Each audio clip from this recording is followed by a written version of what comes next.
بہت ہے، جہاں بھی ظلم آرائی بہت ہے وہاں پہ ایک مولائی بہت ہے، جہاں بھی ظلم آرائی بہت ہے وہاں پہ ایک مولائی بہت ہے۔ اے طائر بیت تو اڑ جتنا بلند، اے طائر بیت تو اڑ جتنا بلند، علی کے گھر کی اونچائی بہت ہے۔ بڑے سنسار میں عباس جیسا، بڑے سنسار میں عباس جیسا میسر ہو تو ایک بھائی بہت ہے۔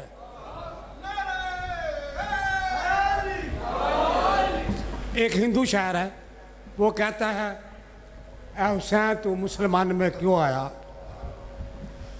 مسلمانوں نے تیری کیا قدر کی، تو بھارت میں آتا تیری ہم قدر کرتے۔ ہندو شاعر کہہ رہا ہے اے دلبر زہرا تو بھارت میں جنم لیتا، اے دلبر زہرا تو بھارت میں جنم لیتا، تیرے چرنوں کے بوسے ہر مندر کا صنم لیتا۔ آگے کہتا ہے بھگوان کہتے ہیں اللہ تعالیٰ کو، بھگوان سمجھ کر کرتے تیری پوجا، بھگوان سمجھ کر کرتے تیری پوجا، میرے دیش کے ہر گھر پہ تیرے غازی کا علم ہوتا۔ درود پڑھے محمد آل محمد۔ اب میں ملتمس ہوں جناب خطیب آل محمد عرفان حیدر مہدی صاحب سے کہ وہ ممبر پہ دل فروز ہوں اور فضائل مصاحب آل محمد بیان فرمائیں۔ باشا جی ٹھیک۔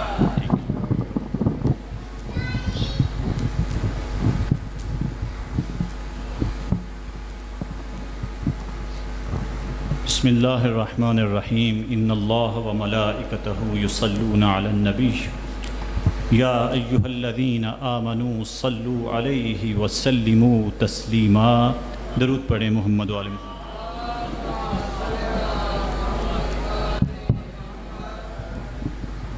ایک مرتبہ پھر درود پڑھیے گا۔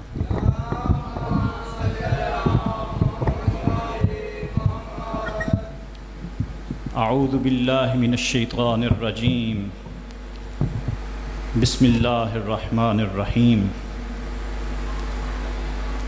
الحمد للہ رب العالمین، والصلاة والسلام علی اشرف الانبیاء والمرسلین، سیدنا و نبینا و شفیع ذنوبنا و طبیب قلوبنا ابی القاسم محمد، اللہم صلی علی محمد و آلہ وعلى أهل بيته الطيبين الطاهرين المعصومين الغر الميامين، أما بعد فقد قال الله تبارك وتعالى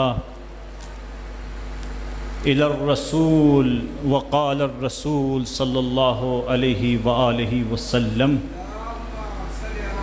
اللهم صل على محمد وآل محمد، حسین منی وأنا من الحسین، صلوات صلی علی محمد وآل۔ عزیزان گرامی القدر، صاحبان معرفت، محبت، مودت، ایام عزا اور ایام سلسلہ غم امام حسین علیہ السلام جاری و ساری دنیا کے ہر مقام پر مولا کا غم منایا جا رہا ہے،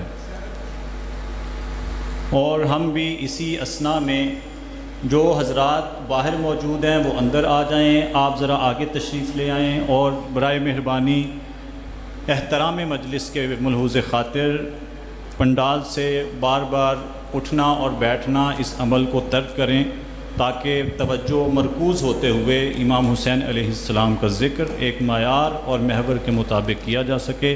درود پڑھیں محمد و آل محمد کی ذات پر۔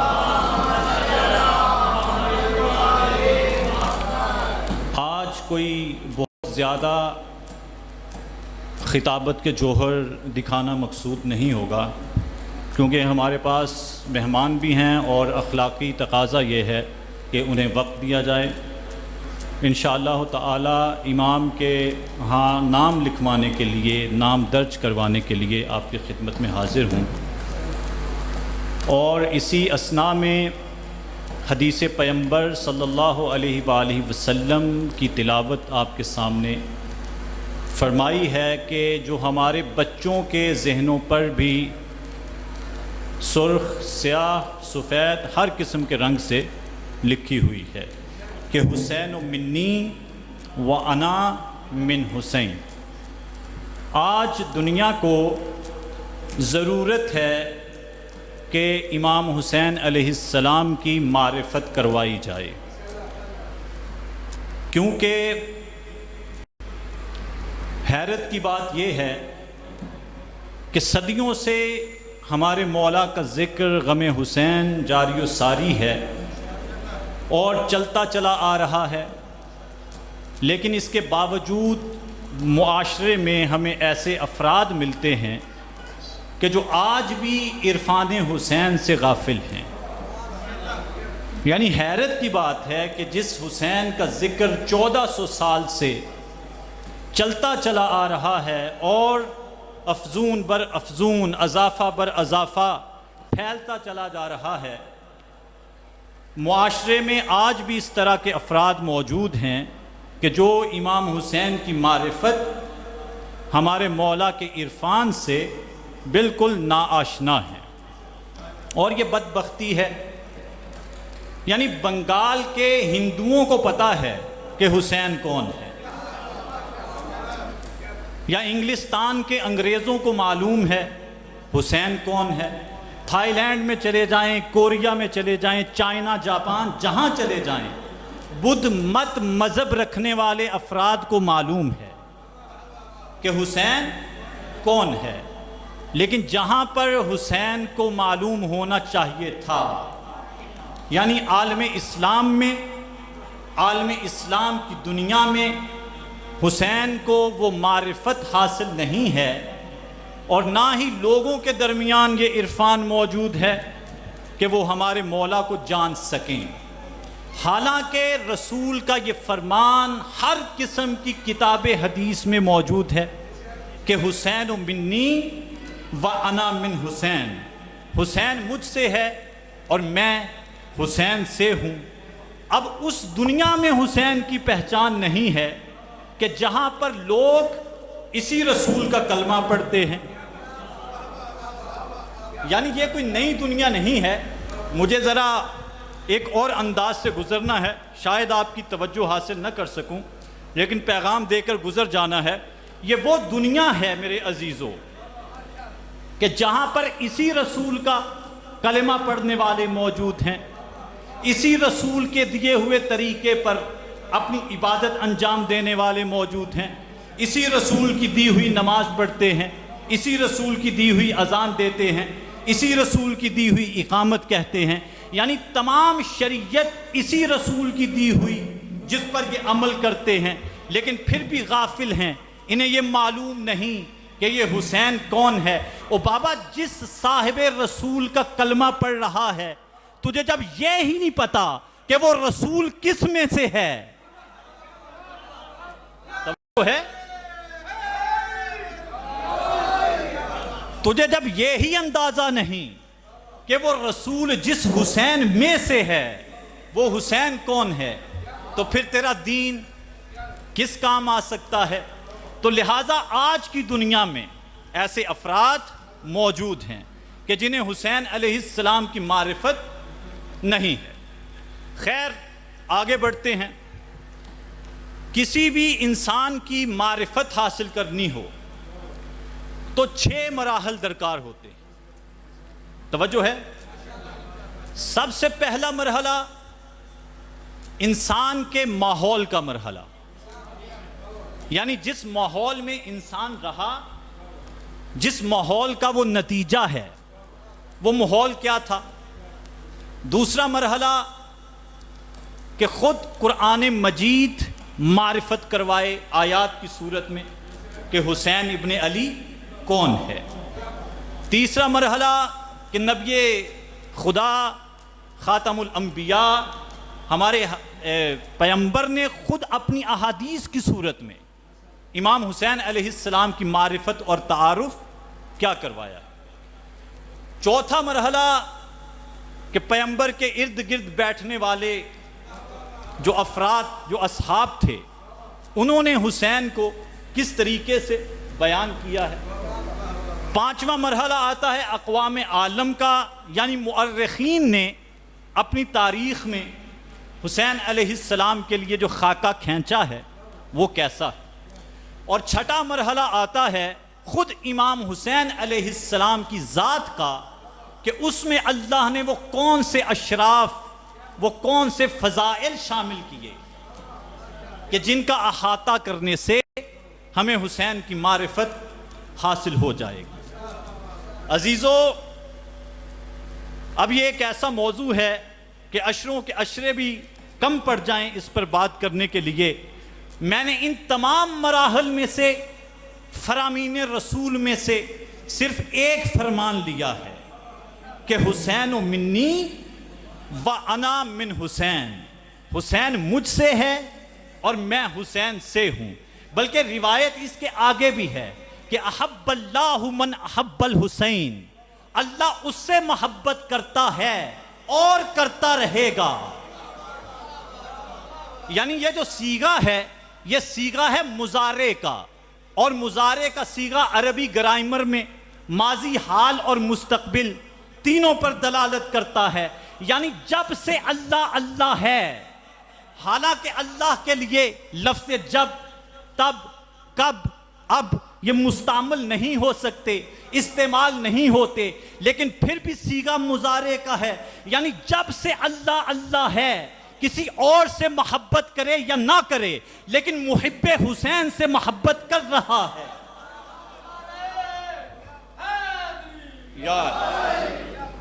یعنی جب سے اللہ اللہ ہے، فرمایا اللہ ہر اس شخص سے محبت کرتا ہے جس نے حسین سے محبت کی، اور ہر اس فرد سے محبت کرتا رہے گا جس نے حسین سے محبت کی. اب آگے حدیث کیا ہے؟ فرمایا کہ اے میرے صحابیوں، یہ اسی حدیث کے آگے دوسری سند، اے میرے صحابیوں، آج میں تمہید پر توجہ نہیں دے رہا کیونکہ مجھے نتیجے پر توجہ دینی ہے. اے میرے صحابیوں، کیا میں تمہیں ایسے شخص کے بارے میں خبر نہ دوں کہ جس کے نانے سے بہتر کسی کا نانا نہیں. دیکھیں آپ بیدار رہیں گے کیونکہ مجھے ذکر حسین کرتے ہوئے بڑھنا ہے، لہٰذا وقت نہیں ہوگا کہ میں تمہیدی جملات پر وقت ضائع کروں. فرمایا کیا میں تمہیں ایسے شخص کے بارے میں خبر نہ دوں کہ جس کے نانے جیسا کسی کا نانا نہیں، جس کی نانی جیسی کسی کی نانی نہیں، جس کے دادے جیسا کسی کا دادا نہ ہوگا، کسی کی دادی جیسی کسی کی دادی نہ ہوگی، جس کے باپ جیسا کسی کا باپ نہیں، جس کی ماں جیسی کسی کی ماں نہیں. تو تمام صحابہ نے دست بستہ گزارش کی، یا رسول اللہ بالکل ضرور بتائیں کہ وہ شخص کون ہے. فرمایا ابنو ابنو ابنو، 3 مرتبہ کہا، میرا بیٹا حسین، میرا بیٹا حسین، میرا بیٹا حسین. یہ وہ حسین ہے کہ جس کے نانے جیسا، فرمایا کسی کا نانا نہیں، جس کی نانی جیسی کسی کی نانی نہیں. وہ یار حد ہو گئی ہے، جس رسول کا کلمہ پڑھ رہے ہو اور رسول خود کو جس حسین سے قرار دے رہا ہے تو اس حسین سے واقف نہیں تو بتا اپنے اسلام کو کہاں لے جائے گا. سبحان اللہ سبحان اللہ. بابا تیری نمازیں کس کام کی رہ جائیں گی، تیرے روزے کس کام کے رہ جائیں گے کہ ساری کائنات کے لیے اللہ فرما رہا ہے لولا کا لما خلقت الافلاک، سب کچھ پیدا کیا اپنے محمد کے صدقے میں. اور وہ محمد کیا فرما رہا ہے کہ میں حسین سے ہوں. دیکھیں اس پر تفصیلی گفتگو کرنے کا وقت نہیں ہے کہ بہت سے احتمالات ہیں، مفسرین نے محدثین نے اس پہ کیا بات کی کہ آخر رسول کو یہ کیوں کہنا پڑا کہ میں حسین سے ہوں. یہ تو سمجھ آتا ہے کہ حسین مجھ سے ہے، یعنی نواسا ہے میرا حسین ابن علی، تو لازمی بات ہے کہ ہر نواسا نانے سے ہوتا ہے. لیکن نانا نواسے سے ہو تو اس پر بڑے مفروضات ہیں. مفسرین نے بھی بڑی بات کی ہے کہ رسول نے یہ کیوں ارشاد فرمایا، لیکن اس پر بات کرنے کا وقت نہیں ہے. فرمایا حسین مجھ سے ہے، میں حسین سے ہوں.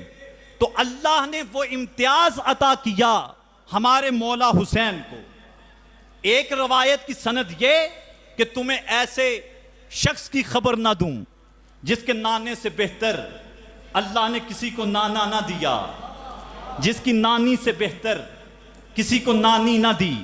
اور ایک جگہ پر آپ نے ارشاد فرمایا کہ اے میرے صحابیوں، کیا تمہیں ایسے شخص کی خبر نہ دوں کہ جس کی جد سے بہتر کسی کی جد نہیں، جس کی جدہ سے بہتر کسی کی جدہ نہیں.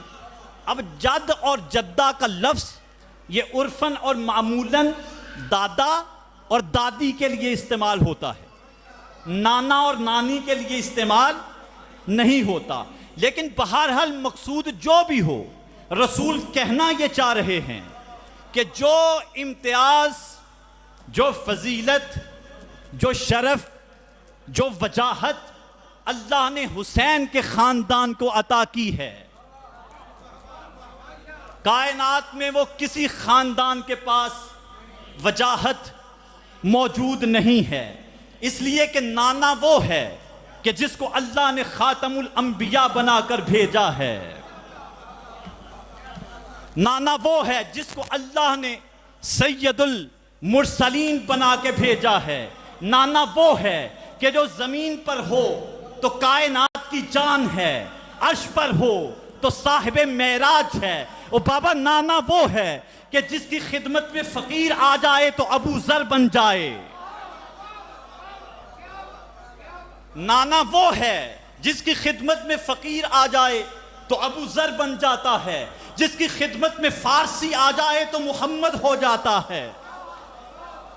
سبحان اللہ سبحان اللہ. جس کی خدمت میں فارسی آ جائے تو وہ محمد بن جاتا ہے. نانا حسین کو اللہ نے ایسا عطا کیا کہ جو زمین پر کھڑا ہو کے اشارہ کرے تو چاند دو ٹکڑوں میں تقسیم ہو جائے. نانا وہ عطا کیا کہ جس کے دل پر وہ قرآن آیا کہ اگر پہاڑوں پہ نازل ہوتا تو وہ ریزہ ریزہ ہو جاتے. نانا اللہ نے وہ عطا کیا کہ جب معراج پہ بلا کر استقبال کیا تو پھر نانا کا استقبال اللہ نے اسی حسین کے باپ سے کروایا. جب ہاتھ باہر آیا کہا اے میرا حبیب کیا اس ہاتھ کو پہچانتے ہو؟ فرمایا یا اللہ اس ہاتھ کو کیسے بھول سکتا ہوں کہ جس کو میدان مباہلہ میں کھڑا کرنا ہے. سبحان اللہ سبحان اللہ. دیکھیں آپ کے مولا کا چہلم ہے اور مجھے انتہائی مستی کے عالم میں پڑھنا ہے. ذکر امام حسین ہے، جتنا وقت میں کروں کم کروں زیادہ کروں، لیکن میری عادت یہ ہے کہ امام کی عشق کی مستی میں گم ہو کر مجھے فضائل و مصائب پڑھنا ہوتے ہیں. لہٰذا آپ بھی اسی مستی میں رہ کر اگر سماعت فرمائیں گے تو آج کے دن کی رونق جو ہے وہ دوبالا ہو جائے گی، اس غم کے انداز سے بھی اور فضیلت کے انداز سے بھی، اور ہمارے مہمان کے لیے ماحول بھی بن جائے گا. فرمایا اس ہاتھ کو میں نے غدیر میں کھڑے کرنا ہے، اسے میں کیسے بھول سکتا ہوں. لہٰذا نانا وہ دیا کہ جو مرسلین کا سردار ہے، اور یہ حضور نانا کی مرضی ہے کہ حسین منی کہے تو محمد کو حسین کر دے، ومن حسین کہے تو حسین کو محمد بنا دے. اگر آپ بیدار ہیں تو عرض کروں گا یہ نانا کی مرضی ہے، حسین منی کہہ کر حسین کو محمد کہہ دے، یہ اس کی مرضی. انا من حسین کہہ کر محمد کو حسین کہہ جائے، یہ اس کی مرضی. یہ نانا ہے جو حسین کا امتیاز ہے. اور نانی کون سی دی اللہ نے؟ نانی کیسی دی؟ آپ دیکھیں کائنات میں قیامت تک، پورے دعوے کے ساتھ یہ بات کر رہا ہوں، پوری کائنات میں تا قیام قیامت کوئی مستور ایسی پیدا نہیں ہو سکتی کہ جو ایثار و قربانی میں جناب خدیجۃ الکبریٰ کا مقابلہ کر سکے. کوئی مستور کائنات میں ایسی پیدا تا قیامت نہیں ہوگی جو ایثار اور قربانی میں، بہت سے ایسے افراد تو دیکھے ہوں گے کہ جو رسول کے پاس بیٹھ بیٹھ کر غنی بن گئے. بہت سے ایسے افراد ملیں گے کہ جو رسول کی بارگاہ میں بیٹھ کر رسول سے لے لے کر غنی بن گئے، لیکن رسول کو غنی کسی نے نہیں بنایا. رسول کو غنی کسی نے نہیں کیا، لیکن سب رسول کی بارگاہ میں بیٹھ کر غنی بن گئے. لیکن یہ نانی حسین کی کون سی نانی ہے؟ سامعین، ایمان کی دنیا میں دیکھو تو دہلیز پیمبر پر ایمان کی صورت میں پہلا قدم رکھنے والی مستور حسین کی نانی ہے. خدیجۃ الکبریٰ وہ پہلی مستور ہیں جنہوں نے رسول پر اپنے ایمان کو ظاہر کیا، اور یہ وہ بی بی ہیں کہ جنہوں نے رسول کے خانہ کی رونق بڑھا دی. اللہ اکبر. یہ وہ مستور ہیں کہ جنہوں نے ہمارے رسول کو صاحب اولاد بنایا. رسول کی نسل کا سلسلہ جناب خدیجۃ الکبریٰ نے جاری کیا. عزیزو، یہ وہ مستور ہے جناب خدیجۃ الکبریٰ کہ رسول کو دن رات ابتر کا تانا دینے والوں کا منہ بی بی نے بند کر دیا، اور فاطمہ الزہرا جیسا تحفہ عطا فرما کر رسول کی خدمت میں پیش کرتے ہوئے کہا، اے میرے آقا و مولا، قیامت تک آپ کو کوئی ابتر کا تانا نہ دے پائے گا، کیونکہ آپ کی خدمت میں میں نے کثیر اولاد کی جو بنیاد ہے فاطمہ الزہرا کو عطا کیا ہے. اور فاطمہ الزہرا وہ بی بی ہے کہ جس کی سیادت خدیجۃ الکبریٰ کی مرہون منت ہے.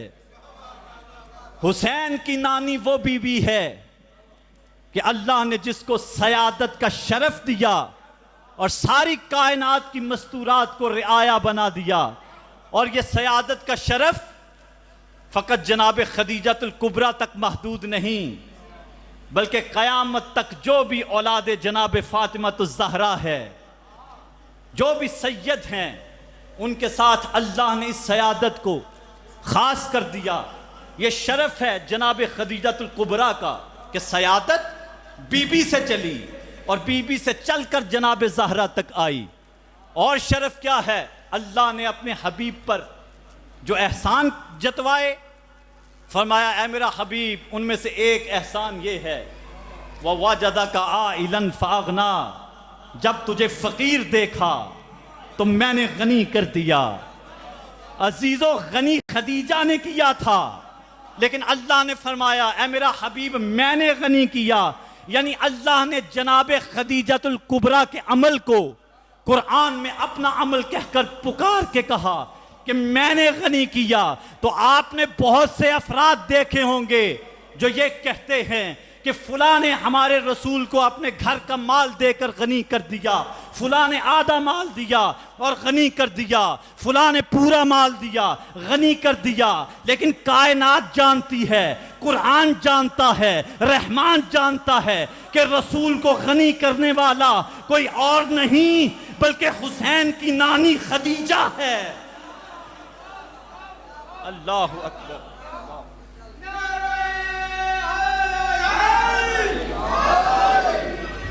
کسی نے نہیں غنی کیا ہمارے رسول کو. ہمارے رسول کو غنی کیا فاطمہ الزہرا کی ماں نے. کہ اے میرا حبیب، ترازو کے ایک پلڑے میں مال و دولت رکھ دو، دوسرے پلڑے میں ایک فرد کو کھڑا کر دو.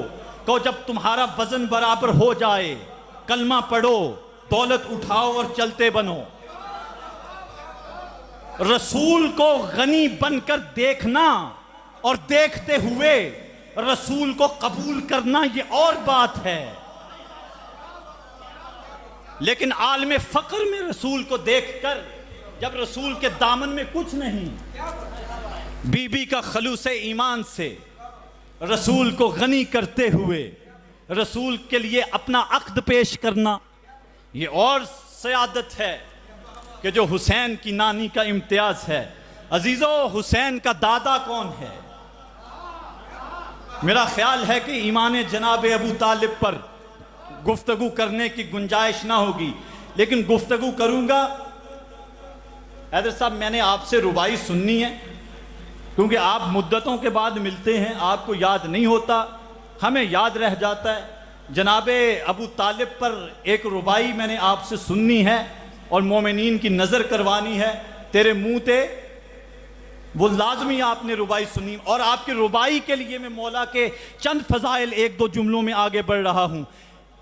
روایت اور ریت یہ ہے کہ بچہ دنیا سے چلا جائے، اگر باپ موجود نہ ہو تو کفالت کی ذمہ دار شریعت کس کو ٹھہراتی ہے؟ دادا کو۔ جناب رسول خدا دنیا میں آئے، جناب عبد المطلب دادا تھے، آخری دن تھے، مریض تھے، آپ نے ساری اولاد کو جمع کیا اور جمع کر کے اعلان کیا کہ بتاؤ تم میں سے کون ہے جو محمد کی کفالت کا ذمہ اپنے ذمے لیتا ہے۔ سب خاموش تھے، صرف ایک ہاتھ اٹھا، جو ہاتھ تھا جناب ابو طالب یعنی کل ایمان کے ایمان کا ہاتھ، کوئی عام ہاتھ نہ تھا۔ ایک منٹ بیٹھیے گا، میں جہاں آپ سے گزارش کروں وہاں پر آپ سے میں نے زحمت آپ کو دینی ہے۔ ایک ہاتھ اٹھا اولاد جناب عبد المطلب میں جو کل ایمان کے ایمان کا ہاتھ تھا، جناب ابو طالب کا ہاتھ، اور آپ نے فرمایا کہ میں ذمہ دار ہوں محمد کی کفالت کا۔ عزیزو، کفالت کا ذمہ لیا، حفاظت کا ذمہ لیا، پناہ کا ذمہ لیا، عمل کرتے رہے، زحمت اٹھاتے رہے، تکلیف برداشت کرتے رہے، چوراہے میں آ کر کافروں اور مشرکوں کے نرغے میں کھڑے ہو کر للکار کر کہتے رہے، آؤ کس کو مشکل ہے محمد سے، میں بھی کھڑا ہوں، محمد بھی موجود ہے، میرے ہاتھ میں بھی تلوار ہے، تمہارے ہاتھ میں بھی تلوار ہے، ہمت ہے تو لے جاؤ، میں بچا سکتا ہوا تو میں بچا لوں گا۔ حفاظت کرتے رہے محمد کی، بیٹے کا بستر بدل کر پناہ دیتے رہے محمد کو، اور اللہ نے بھی وجد میں آ کر کہہ دیا الم یجد کا یتیمن فآوا، اے میرا رسول جب آپ کو یتیم پایا تو اللہ نے پناہ دی، یعنی اللہ فرمانا یہ چاہ رہا ہے میرا رسول تو بھی مطمئن ہے، میں بھی مطمئن ہوں، کیونکہ پناہ میں اللہ دے رہا ہوں، لیکن ہاتھ ید اللہ ہے۔ اللہ سبحان اللہ۔ بھئی پناہ اور مدد تو اللہ کی ہوتی ہے، ید اللہ بدلتا ہے، ید اللہ بدلتا ہے۔ کسی زمانے میں ید اللہ ابو طالب کا ہاتھ، کسی میں ید اللہ محمد کا ہاتھ، کہیں پر ید اللہ علی کا ہاتھ۔ پناہ تو اس کی ہے، مدد تو اس کی ہے، لیکن مدد دینے والا ہاتھ وہ فرق کرتا ہے۔ لہذا فرمایا پناہ تو اللہ کی ہے، لیکن آج ہاتھ جو ید اللہ بن کر تجھے پناہ دے رہا ہے وہ ابو طالب کا ہاتھ ہے۔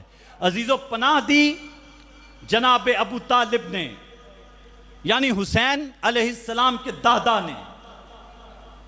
اب چونکہ جناب ابو طالب کا تذکرہ ہے اور جس زحمت کے لیے میں نے ماسٹر صاحب کو بھی متوجہ کیا ہے، میں ایک جملے کے لیے رکوں گا اور گزر جاؤں گا، اور یہ بعید از عقل ہے کہ جناب ابو طالب کا ذکر ہو اور منبر سے ان لوگوں کے لیے کہ جن کو اپنے ابو جد کا کفر اور علی کے باپ کا ایمان ہضم نہیں ہوتا، یہ منبر کے تقاضوں کے خلاف ہے کہ جناب ابو طالب کا ذکر ہو اور ان لوگوں کے لیے رکا نہ جائے کہ جن سے اپنے اجداد کا کفر اور کل ایمان کے ایمان کا ایمان قابل، وہ کبھی بھی ان سے ہضم نہیں ہوتا، تو ان کے لیے رکنا چاہیے۔ اس لیے رک کر گزارش کر رہا ہوں کہ ہجرت ایک کی رسول نے ہجرت کی، مکہ سے کہاں گئے؟ مدینہ۔ ایک ہجرت میں اور آپ یہاں سے مل کے کرتے ہیں، ہم بھی ہجرت کرتے ہیں، اور ہجرت کرتے ہوئے کہاں چلتے ہیں؟ مدینہ۔ ہم نے ہجرت کی، مدینہ پہنچے، دیکھیں کتنی شان و شوکت سے دین کا کام ہو رہا ہے۔ کچھ لوگ ہیں اللہ کے نام پر مسجد بنا بیٹھے ہیں، مجھے بڑی حیرانگی ہو رہی ہے آپ کی خاموشی پر. نہ جانے آپ کی سماعتیں کس غار میں موجود ہیں جو آپ اس وقت ساتھ نہیں ہیں. دیکھیں کہ اسلام کی خدمت کے لیے کتنی محنت ہو رہی ہے کہ کچھ لوگ اسلام کے نام پر حضور مسجد بنا بیٹھے ہیں لیکن رسول مسجد کے باہر کھڑے ہیں. لوگ ارد گرد جمع ہیں, ضد کر رہے ہیں, لیکن رسول مسجد کے اندر قدم نہیں رکھ رہے. ہم بھی آگے بڑھے, جا کر پوچھا یا رسول اللہ آخر ماجرا کیا ہے؟ اللہ کا گھر ہے, آپ اندر کیوں نہیں جا رہے؟ جواب ہمیں بھی دیں تاکہ ہمیں بھی تسلی ہو جائے. کہا عرفان انتظار کرو, میں بھی جواب کا انتظار کر رہا ہوں. سبحان اللہ.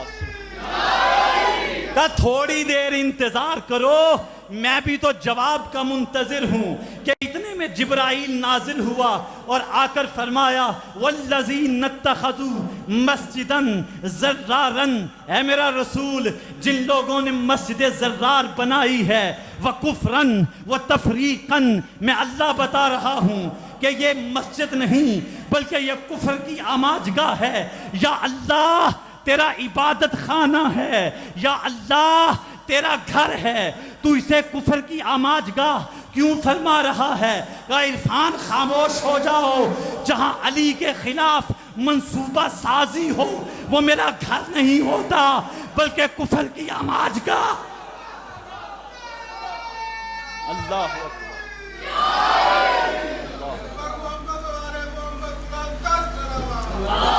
مذہب بیٹھئے, نہیں ابھی لطف نہیں آئے گا, آپ تشریف رکھیں. میں آپ کو ابھی اٹھا رہا ہوں, ابھی لطف نہیں آئے گا اس ربائی کا. جہاں پر میں آپ کو بولوں وہاں پر آپ مولا کے ذکر کرتے ہوئے میرے ساتھ شامل ہوئیے گا.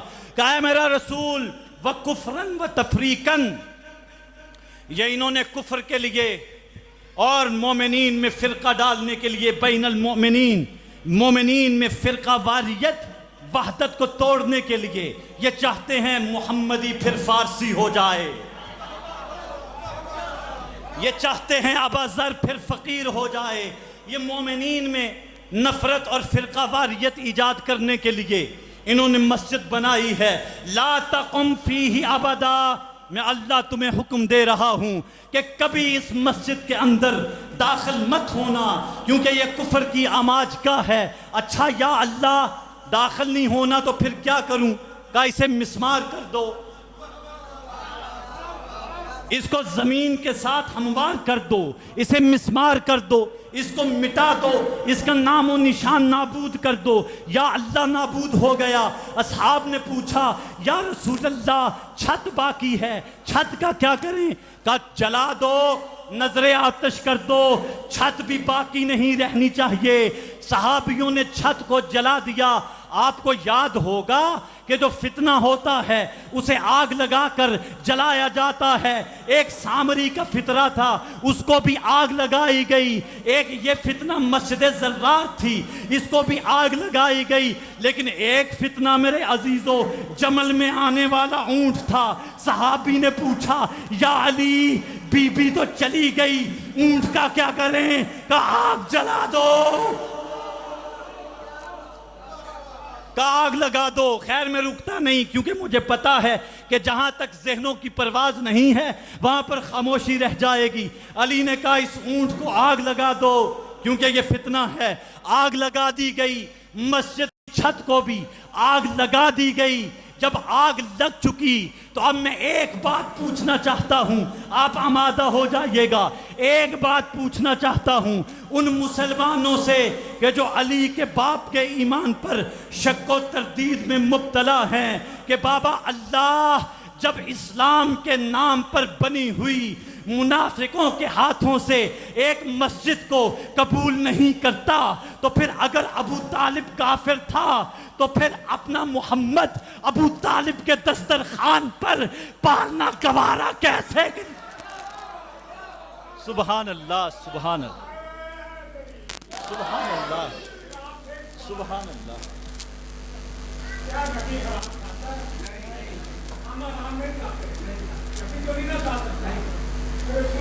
اوے کمر پانی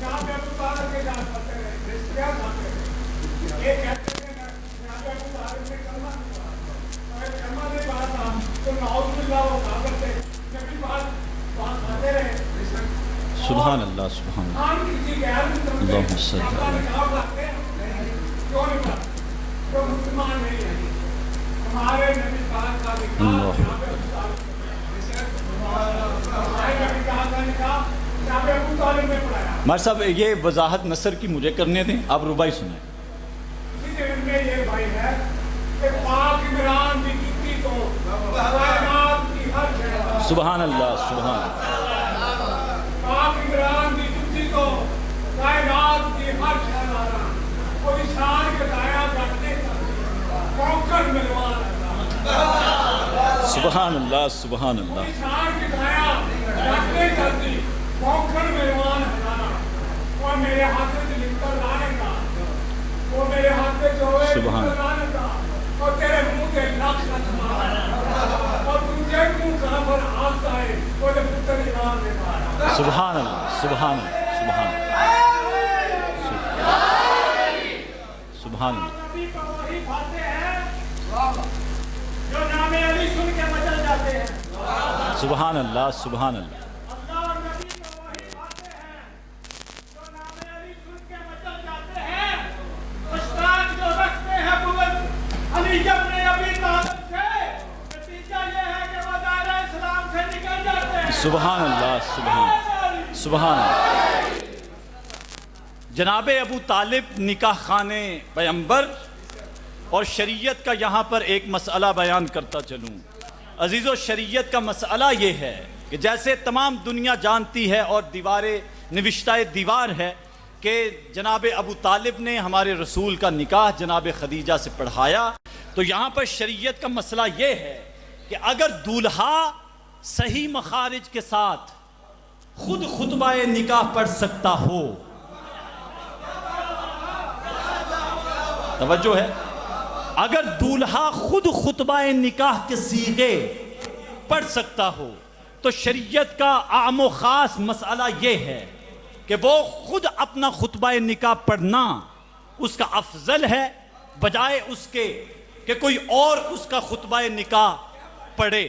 اور یہی وجہ ہے کہ حضرت امام محمد تقی علیہ السلام اللہم صلی علی محمد و آل محمد کہ جب امام کا خطبہ نکاح ہارون رشید کے بیٹے مامون رشید کی بیٹی ام فضل کے ساتھ پڑھا گیا تو لاکھوں اور سینکڑوں علماء کرام کی موجودگی میں وہ خطبہ نکاح حضرت امام تقی علیہ السلام نے خود پڑھا. حالانکہ ہزاروں علماء کرام موجود تھے لیکن آپ نے خود اپنا خطبہ نکاح پڑھا. حالانکہ امام کی عمر کتنی تھی اس وقت؟ 14 سال. امام نے خود خطبہ نکاح پڑھا اور کسی عالم کو اجازت نہ دی کہ وہ خطبہ نکاح امام کا پڑھ سکے. تو جب محمد کا بیٹا اپنا خطبہ نکاح کسی غیر سے پڑھانا گوارا نہیں کرتا تو پھر رسول اپنا خطبہ نکاح ابو